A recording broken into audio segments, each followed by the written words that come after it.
शुभ्रा प्रतापचा निरोप घेऊन पुन्हा घरात आली. शुभ्राला पाहून मालती म्हणाली, शुभ्रा, चल आता आपण नाश्ता करूयात. हो काकी, म्हणाली ती. दोघींनी गप्पा मारत नाश्ता केला. त्यानंतर काकी फोनवरून गावाकडील लोकांना देवक आणायला सांगत होती शुभ्रा आणि प्रतापच्या लग्नासाठी. शुभ्रा, तुझ्या मेहंदीचं आणि मेकअपचं सर्व काही सणा पाहणार आहे. तिची मैत्रीण चांगली मेहंदी आर्टिस्ट आहे. सना बोलली, तसं मला. तुला चालेल ना? हो काकी, चालेल मला, शुभ्रा म्हणाली. कसल्या गप्पा चाललेत मॉम तुमच्या? सनी विचारतो. अरे, लग्न अगदी तोंडावर आलंय. मला तर टेन्शन आलंय बघ. डोंट वरी मॉम, मी वेडिंग प्लॅनरला बोलवलंय. तो येईलच. हे चांगलं केलंस बघ तू.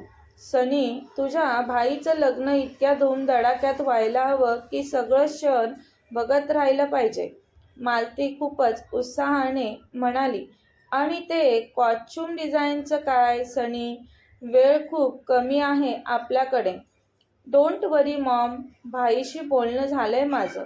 तो करणार आहे मॅनेज. काकीचा उत्साह गगनात मावत नव्हता. मालती आबा जिना उतरून खाली येत आवाज देत होते मालतीला. हां आबा, मालती म्हणाली. तू आणि मोहन दोघांनी शुभ्राच्या आईबाबांना रीतसर निमंत्रण द्या त्यांच्या घरी जाऊन. हो आबा, ठीक आहे. किती करत आहेत घरचे आमच्या लग्नासाठी. तिला तर वाटलं तिचं लग्न साध्या पद्धतीने झालं त्यातच तिला समाधान मानावं लागेल. पण तसं नव्हतं. तिच्या लग्नाची तर मुजुमदार हाऊसमध्ये जय्यत तयारी चालू होती. शुभ्रा खूप खुश होती. तिच्या डोळ्यातून आनंद अश्रू निघाले. तिने पटकन डोळे पुसले, कुणी पाहू नये म्हणून. संध्याकाळची वेळ होती. आता मालती, मोहन शुभ्राच्या बाबांना निमंत्रण देण्यासाठी त्यांच्या घरी आले. अहो मोहनराव, आमच्या लेकीचं लग्न आहे. आम्ही हक्काने येणारच ना. तुम्ही एक फोन जरी केला असता तरी आम्ही आलो असतो. वेळ फार कमी राहिला आहे त्यांच्या लग्नाला आणि तुम्ही इथे येण्याची उगाच तसदी घेतली, शुभ्राचे बाबा म्हणाले मोहनला. असू द्या शुभ्राचे बाबा, त्या निमित्ताने आपली भेट झाली, मोहन म्हणाले त्यांना. हे उत्तम झालं, शुभ्राचे बाबा म्हणाले. चहा पाणी झाल्यानंतर मालती, मोहन घरी खूप कामं आहेत सांगून शुभ्राच्या आईबाबांचा निरोप घेतात. इकडे प्रताप रात्री उशिरा घरी आल्यावर पाहतो तर शुभ्रा प्रतापची वाट पाहत सोफ्यावर झोपून गेलेली. ही शुभ्रा पण ना. तिला अवघडून सोफ्यावर झोपलेलं पाहून तो स्वतःशीच म्हणाला, काय गरज आहे हिला माझी वाट पाहत बसण्याची? कित्येक वेळा सांगितलं मी, मला उशीर होतो, तू झोपत जा. तरी नाही ऐकत माझं. बोलत त्याने तिला उचललं आणि बेडवर झोपवलं. तिच्या अंगावर चादर पांघरली. तिच्या चेहऱ्यावर आलेले तिचे केस कानामागे सारले. ती हलली थोडी आणि अंगावरचं पांघरून लहान मुलासारखं बाजूला उडवलं. झोपेतही नाटकं हिची म्हणत तो बाथरूममध्ये फ्रेश होण्यासाठी गेला. तसे शुभ्राचे ओठ रुंदावले. गोड हसली ती गालात लगेच. जागी होती तरी मुद्दाम झोपेचं नाटक करत होती. नाहीतर प्रतापने तिला सणाच्या रूममध्ये जायला सांगितलं असतं. आज तिला प्रतापसोबत त्याच्याजवळ राहायचं होतं म्हणून झोपेचं सोंग करत होत्या मॅडम. तेवढ्यात बाथरूमचा दरवाजा उघडला आणि इकडे शुभ्राने पटकन डोळे मिटले. पुन्हा झोपेचं सोंग घेतलं तिने. शुभ्रा बेडवर झोपलेली. आबांनी तर यांना एका रूममध्ये नव्हतं सांगितलं राहायला. ते आठवून तो सोफ्यावर झोपायला गेला. पण इतका ताणमाड प्रताप सोफ्यावर त्याला कम्फर्टेबल नाही वाटलं. तो पुन्हा उठून बेडवर आला.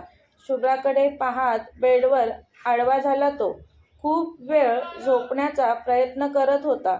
ती जवळ होती पण त्याच्या मिठीत नव्हती म्हणून त्याला झोप लागत नव्हती. काही वेळाने शुभ्राचा हात त्याच्या अंगावर जाणवला त्याला. तसं जबरदस्ती बंद केलेले डोळे त्याने उघडले आणि तिच्याकडे पाहिलं. ती अगदी त्याच्याजवळ सरकलेली. त्याने क्षणात तिला मिठीत ओढलं आणि काही वेळातच तो झोपून गेला. तो झोपला आहे हे कळताच तिने नजर वर करून त्याच्या चेहऱ्याकडे पाहिलं आणि गालात गोड हसली. मगाचपासून सतत कूस बदलणारा तो तिच्या स्पर्शात लगेच झोपून गेला. तीही पुन्हा त्याच्या मिठीत शिरून शांत झोपते.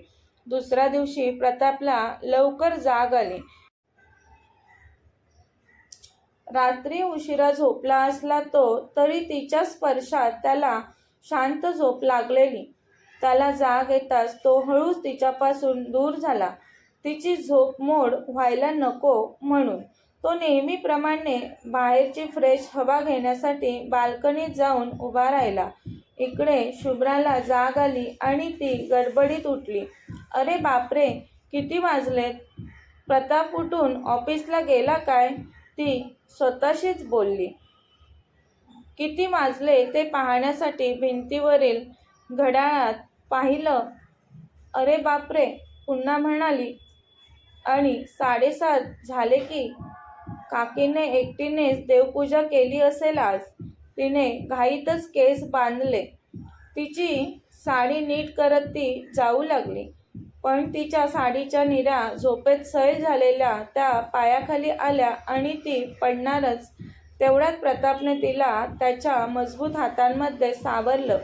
त्याने तिच्या कमरेत हात घालून तिला सरळ उभं केलं.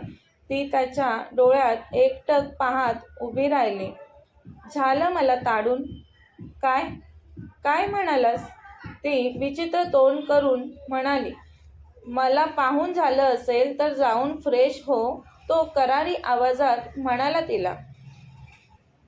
हो हो जाते, शुभ्रा म्हणाली त्याला.